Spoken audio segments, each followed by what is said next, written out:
a constitution is a written document and it is a supreme law of India. But अगर एक line में किसी छोटे बच्चे से भी कोई क्वेश्चन पूछे तो आप लोग बता सकते हो।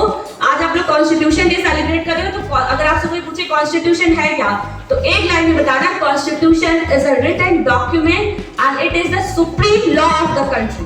Why we celebrate this day? Because on this day, on 1949, our constitution has made and India adopted this constitution on 26th of November. So what was the process for making of the constitution? Anyone, do you know?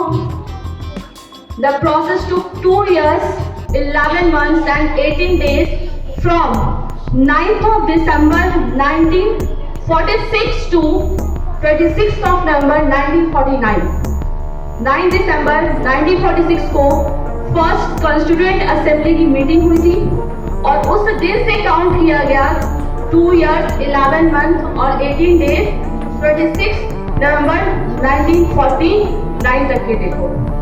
तो जो constitution बना उसमें सबसे जो main leader थे वो doctor Bhimrao Ambedkar थे, जो उस ड्राफ्टिंग कमेटी के चेयरमैन के नाम से जाने जाते थे और उनको हम लोग फादर ऑफ इंडियन कॉन्स्टिट्यूशन भी कहते हैं। And it was the first hand written constitution in the world. ये दुनिया का पहला ऐसा कॉन्स्टिट्यूशन था जिसको हाथ से लिखा गया था। इट वाज नॉट टाइप, ये टाइप किया हुआ नहीं है, इसको हाथ से लिखा गया था और ये लिखा था mister Prem Bihari Narayan Raizada, the famous calligrapher.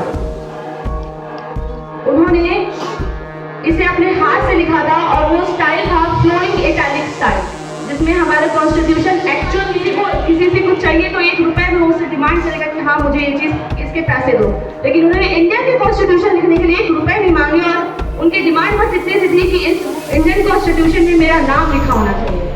तो रियल जो इंडियन कॉन्स्टिट्यूशन है उसमें प्रेम बिहारी नारायण रायजादा का नेम हर एक पेज पे लिखा हुआ है और एक उनकी स्पेशल डिमांड थी कि उनके ग्रैंडफादर का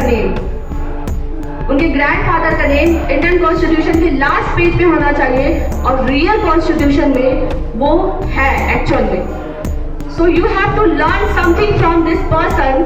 जो आजकल के स्टूडेंट्स अपने पेरेंट तो छोड़िए, ग्रैंड पेरेंट तो छोड़िए, पेरेंट की भी रिस्पेक्ट नहीं करते और उन्होंने अपने ग्रैंड पेरेंट की रिस्पेक्ट में इंडियन कॉन्स्टिट्यूशन में अपने ग्रैंड पेरेंट का नाम लिखवाया।